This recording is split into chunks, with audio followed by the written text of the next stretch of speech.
most, as of now, most people have no idea how to properly use AI. And most of them are looking to it as a determiner when actually I am the determiner and I ought to be looking at it as a tool to help me get where I'm going more efficiently and quickly. Something that I need to accomplish that used to take a month to do, with the same information and knowledge that I have, I can use AI and get that same amount of processing done. That's the thing, so when we think about plan, strategize on things, what we're actually doing is we're processing information. So what AI allows me to do is process the information more quickly so that I have the data to take and do what I need to do. I think the large majority of people aren't at the point where they understand they don't understand that relationship, their relationship between, with AI. And because they don't, that leads to them not using it properly. And then using it properly. So I have certifications in generative AI, agentic AI. And so what you learn through that process is how to properly communicate, how to properly articulate, how to properly prompt, which is what all of this is about, prompting. Even this conversation with the government, it is about proper prompting.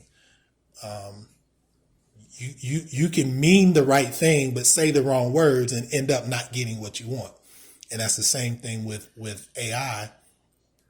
You have to know what you want and know how to talk to or prompt AI in order to get you where you're going. So to answer your question, people, we're not there yet. My concern is the regulation of AI on the backside to where people will be limited on the public side with what can be done using AI. Because up to now, you've been able to do almost anything you can imagine. Regulation has already started. And so what you notice is a prompt that I used to give chat or any LLM and get a particular type of response. Now the response is trying to avoid answering some of my questions or trying to tell me that I shouldn't be thinking about XYZ or attempting to demean or disregard what I'm asking when there was a time where it would just answer the question that I was asking it. My concern is what will happen is people will become very limited in what they're able to do unless they can afford to buy a super expensive option of what's being provided publicly, and or B, you have either the skills to build your own platform or the money to have a private platform built for you. So that is my concern about the regulation of it, is that just like everything else, it's going to become a commodity. It's going to become not commodity, but it's going to become all about monetization by the regulators. So, yeah, that's my answer to that question. So with the new regulation of AI, do you think it hinders man's natural liberty to come to a consensus via his will, to manifest self-determination and to seek what is agreeable, when in fact to fact check the direction one has chosen and in that direction gain knowledge, wisdom, and understanding from the knowledge of walking that path? Do you think that the new regulations of AI are now disagreeable to that natural premise of one's soul to increase ignorance, error, and disposition? I do. I think, well, the regulators, the regulators disagree with my natural right. if they take over the technology, they're going to make the technology disagree with my natural rights. So I do think that is the end goal. However, when you talk about it limiting my ability, it limits my ability through that platform. I mean, I still, I just have to figure out another way to do it. But where I should be able to use this new technology that can get me to data faster and get me to information faster and give me feedback and response in a way that I have information. Sometimes when you use, we're using chat as the example, but there's several, not to disregard any of them. But when you use AI for information, oftentimes it comes back in such a complete and organized manner that it is giving you back information that you didn't even think to give it or wasn't thinking about in the first place, right? It gives you context or fuller context. So where I ought to be able to take advantage of the technology to do whatever it is that I'm seeking to do. The limit becomes regulators changing the complete capacity or the fullness of that opportunity. And so now where I once was able to use AI for it, now I'm limited in what it will do for me. So now I still have to stay on my, keep my A game. And, as you always say, the books, you can't get away from the books. So I still got to be able to read. I still have to be able to understand. I still have to be able to interpret. Still have to be able to communicate. Still have to be able to network. In order to get to where I'm trying to go. So I think all of it ends up being about hurdles being put in your way. Does it limit it to your ability to jump the hurdle, right? If you're a hurdle jumper, hurdles are not a limit to you because you have the ability to jump the hurdle. But if you don't have that ability, then you've got to take the time to develop it. The question becomes, do you have enough time to develop it in order to get over the hurdle in time enough to accomplish what you're trying to accomplish? So, yeah, I do think that for sure. So what I've been seeing here lately, to expand upon the idea that, we can't get away from primary sources. There's no way around, per se, short of complete reliance upon technology, of using one's own corporal faculties, right? We can't get around using our minds to understand, interpret, determine everything around us. So when we see that majority of the nation uses technology for that purpose, not relying on their own ability to come to consensus,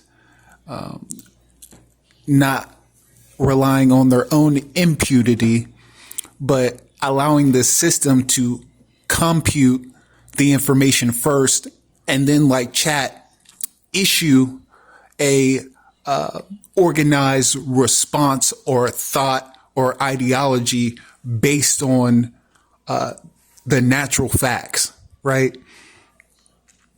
We see now that Gen Z is struggling, moving from junior high into high school and even in collegiate spaces to be able to use their higher faculties. They're not doing so well in testing. They're not able to read and comprehend what they're reading at the levels that they're supposed to be able to. So my question then becomes, when the state is created and the state says, hey, I will be responsible for the people's perfection, the people's growth of understanding, as I sift through my notes here to get to the exactness, you know,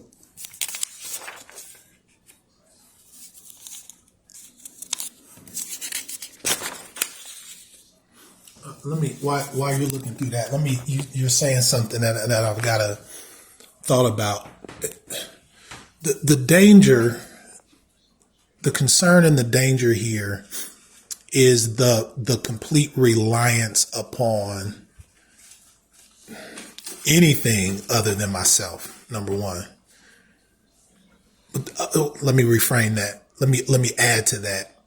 The complete reliance on anything other than myself and God and the things that he gave me that he equipped me with to be able to make it through this experience, right? There was a time, so earlier I was talking about all of these developments in technology and transportation and all of these different examples. There was a time where, so in the town that we're in, there was a time where right now I could get in my car and I can get to the downtown in probably 7 minutes, 5 to 7 minutes, 5 if I'm driving really fast, and 7 if I'm driving the way I'm supposed to be, 7 to 8. There was a time where if I planned to go to town and walking was the option that I had, which is a God-given ability without any man-made technology, I had to make a plan to walk, and I'm able to walk, and it's not a problem to walk, and I can get there. It's just going to take me a whole lot longer than 7 minutes.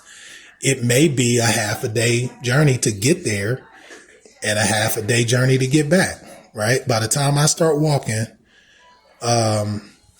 it take me 3 hours or 3 hours to walk downtown, do what I have to do, and turn around and come back. I've spent pretty much an entire day, almost an 8-hour day, just going downtown. It doesn't mean that I can't do it. It just means that it takes me a lot longer versus using technology to do the same thing. And so the concern you mentioned about the education process, students seemingly struggling with fundamental abilities, foundational abilities, failing tests on, simple reading and math and, just thinking in general. The problem is they're completely reliant on technology. And the concern is the education system is facilitating this by changing the way that they teach and the tools that they use to teach. iPads, smart boards. I don't know. I haven't been in a classroom in a long time, but I don't know if it's how much they're able to use their phone for school purposes. I know students aren't supposed to be on the phone, social media, that type of thing, but they do have their phones in the classrooms. And so it becomes a handicap, or it develops a handicap because the students are completely relying on technology and not on their the development of their God-given abilities. All the way to the beginning of man, he was able to count. He was able to interpret. He was able to read. The language was different, but he was able to do these things. And those were, he was able to comprehend. And these are abilities that are that are refinable, right? To improve, to strengthen. You can strengthen these things. Everything that God gave you can be strengthened. If you don't use it, it becomes weak. So atrophy is a real thing, right? So if you don't use it, you lose it. So that's what's happening. So atrophy becomes possible when insufficient nutrition, right? So when the state says, "Hey, I'll be God, and I'll be responsible for giving you nutrition.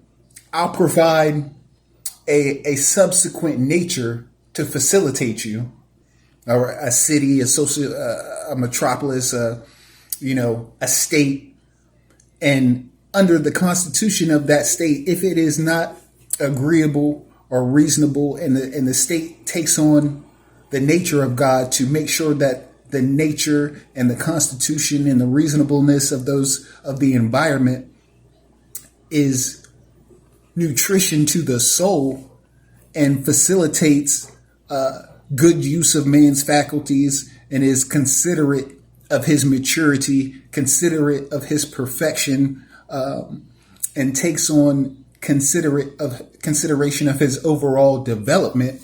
And we can say that, okay, if the school system is an emanation of the state in which it takes on the responsibility of those things to condition one for entrance into a proper role played in society.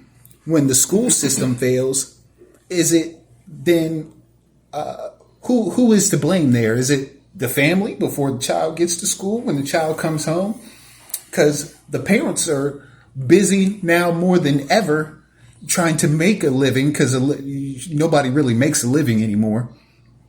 Who is responsible then? Is it the state, because the state has taken on being God? Or is it the parents who are maybe failing to sit their kids down and take that 20 minutes before bedtime, 15 minutes before bedtime to read together, or have the child read, or to make sure that the child is coming home and doing their homework and such? Or are we saying that, the curriculum of the schools is now outdated and no longer serves the best interest of its students? And also, where does technology come in to enhance the classroom and enhance the natural abilities, the natural constitution of the soul of its students?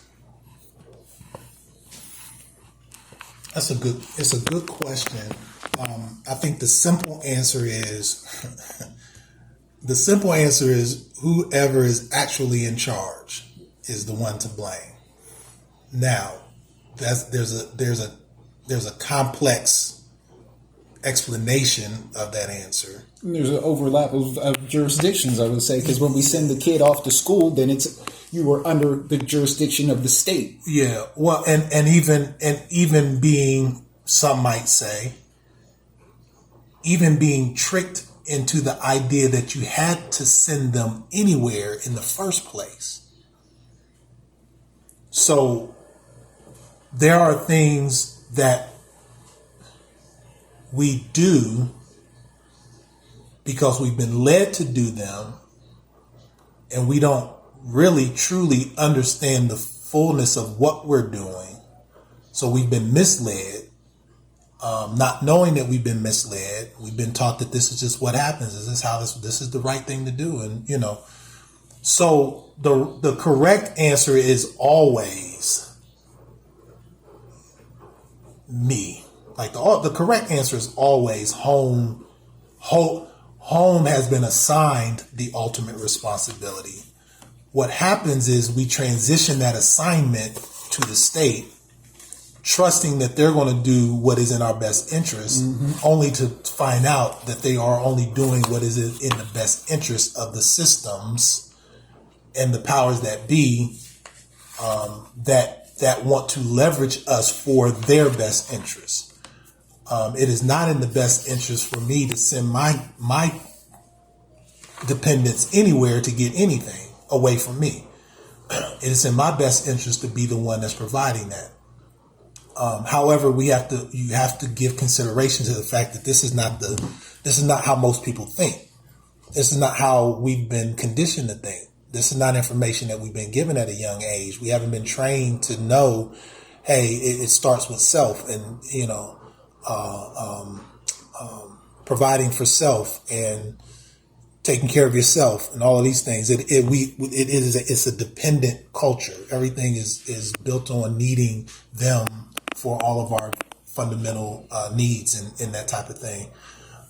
It is kind of it's natural law that man is born with a lack of knowledge, and this lack of knowledge creates a weakness that allows him to be susceptible to those who have knowledge, Exactly. and will create for him limited options in which he must, in which he becomes susceptible to the direction based on those options.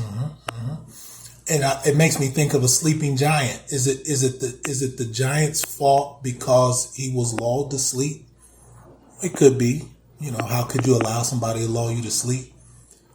But if they use the means that is successful in lulling somebody to sleep, what they do with you while you're asleep is not necessarily your fault. There is what is it when they call when you commit a crime, or specifically in murder trials, they talk about, the word is not intent. It's basically, I'm going to be, for the lack of that word coming up, Like mens rea, the guilty mind. It's what was the intention behind it, the motive. Was there motive? Was there motive? Did you have a reason to do this? Did you have a pre-existing desire to do this? So a lot of it goes to intent.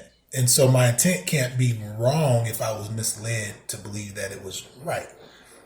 This whole process of a child is born in a hospital, they're given these applications for birth certificates and social security numbers and all of these state forms, which really is me declaring that I'm not capable of caring for this child. So right now I'm applying, or in other words, begging you to please take care of this child and and everything that it needs. I approve you to go do whatever you do to unlock whatever funds that are set aside for this to happen. We think that's just what you're supposed to do. This is what happens. You're supposed to fill this stuff out. I got to get the social security number. Got to get the birth certificate. Got to get all the contract away one's liberty. Yeah. What's the father's name? What's the mama's name? So even in that, I am contracting. Who are the parents? And furthermore, most of these forms also ask for, which is completely irrelevant, what is their occupation? I just completed an application for a death certificate for my brother. What does his occupation have to do with the fact that he's passed away and you need to certify that he's passed away? That type of thing ought to be what raises questions for you, right? Why is there an official field on this form for occupation? What does that have to do with anything? It has a lot to do with everything, but we don't know that. So we just fill it out and, give them the information they need. They already know it anyway. That's the other part. You already know. You already know what this man does or this woman did. So, I think it comes down to when you talk about responsible party and whose fault, it really is about intention. You can be an upright, righteous person, honest person, and I mislead you to do something that you don't even realize is not right.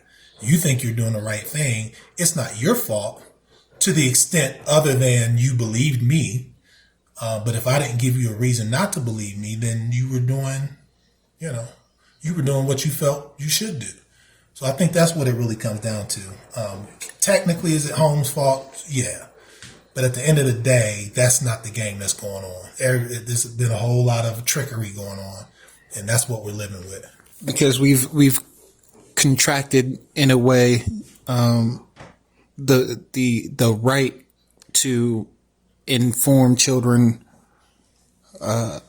based on what is relative to the natural being of the family, when it's left to when right is relative to the nature and being of the state, then the state is going to condition its people to a right that's relative to the causes of the state. that's not going to be in the best interest of the people. Natural law defines right as a meaning of conduct to some certain end by the shortest road. So with that in mind, what is the shortest road between a commercial end for the state, considering the fact that the state is a corpus object which requires agents to fulfill its actions? The shortest road for it acquiring is through the people. Correct. Whether it be taxation or manifest destiny to you own property and the government says, hey, we need your property for government purposes, and then just take it. You need people to move any of it. So that's a straight line. Without people, none of it happens. So yes, that is the answer. The shortest line is the people. Nothing is possible without them. I'm gonna say one thing too, because I thought a little further about the you were talking about in the best interest of. The analogy of a fireplace came to mind. It is not in the best interest of wood for me to chop it down and to put it in a pit and set it on fire. However, when I do that, it is in my best interest because it provides heat and warmth and cooking or whatever it is that I use that flame or that heat or that fire for. And I think that is the example. The best interest of the system is at our detriment, if you will. In that scenario, wood is burnt. It was not necessarily per se intended to be burnt. I mean, man has been burning wood for a long time, and some might argue, well, God, that's the way. Okay, whatever. The point being, a live tree is more beneficial to me than a dead tree is, unless the scenario calls for me to need it for some other reason. Ultimately, I'm using the tree for my purposes, and I am not succumbing to the purposes and the best interest of the tree. And, we're not going to get into it, but the scripture refers to men as trees. And so if you think about it in that manner, it really, our best interest is submitted or subject to the best interests of those who are in charge of the trees, if you will.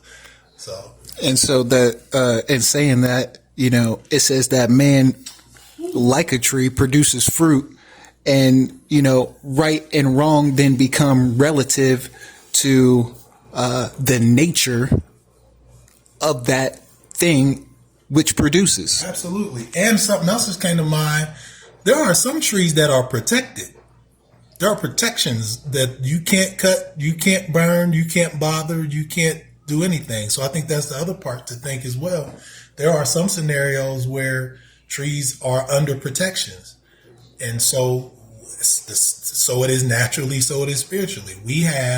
There are scenarios where we can be under protections. The goal should be for us to learn that. The reality is we have to know that the system is not going to teach us that, because then those protections protect us from them, and that's not their goal. So they're not going to facilitate you learning that. And it kind of makes the tables turn in the sense that we no longer become the governed, but become the government again. And so I've always been confused on how immediately it seems treasonous that we could elect people, and then they get in office and then begin to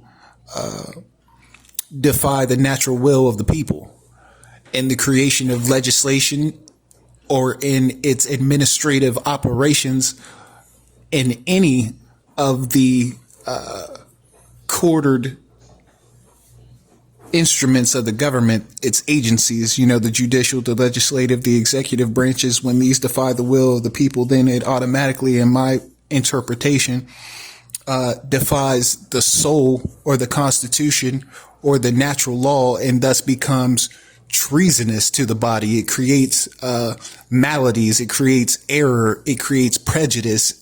And all these things are void, we could say, of rightness, of a direct, a short and direct road to what is good, not only for man, but mankind across the board. Absolutely, man. I have nothing to say to that. That's you nailed it. You nailed it. I think it all. If I'm not aware of what I can do, then the chances of me actually doing that are slim to none. If I happen to do it, it's by accident. And if I'm doing it accidentally, I don't know how to sustain doing it. So it is in the best interest of those who don't want me to do that to not know that I can do it. And to paint a picture that implies that I can't do it. And to set up a process and protocol by which if I try to do it, it discourages me from doing it. I think that is the core takeaway from all of this, is you have to understand the inherent intention of anything other than what is natural is to get me to shy away from the natural, to get me to seek, as I've heard the term, to seek a flaw in the natural, seek a flaw in God, seek a flaw in me doing what he said I'm able to do. If I don't believe completely what he said I'm able to do, then that means that I have to rely on you at some point for something, and that's what they want. Just a grain of doubt, just a doubt the size of a mustard seed is enough to throw the whole thing. So no, man, I'm in agreement with it for sure.